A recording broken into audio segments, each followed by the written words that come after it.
Hi friends, మనం ఈరోజు సింగనమల చెరువు చూడడానికి వచ్చినాము.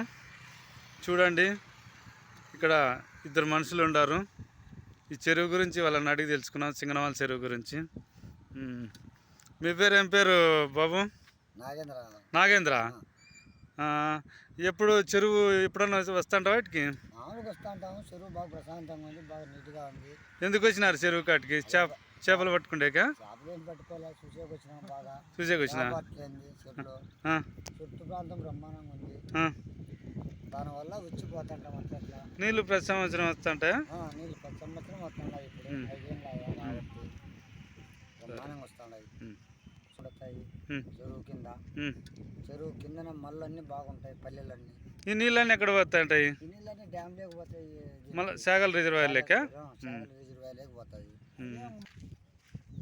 సింగనమల చెరువు ఎంత పెద్దది, 1.5 TMC ఉంటుంది.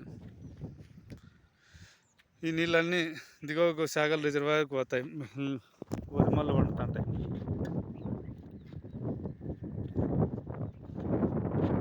చేపలు 5-5 కేజీలు ఉంటాయి చెరువులో. ఇక్కడ రోడ్డు ఉంది, చూడండి చెరువు. అక్కడ కొండపైన సాయిబాబు గుడి ఉంది, బాగుంది చెరువు. సరే, నీళ్ళు దండిగా ఉన్నాయి చూడు. మరో వాడుతుందా ఇప్పుడు? మరో వాడుతుందా? వీడియో అందరికీ షేర్ చేయండి, లైక్ చేయండి.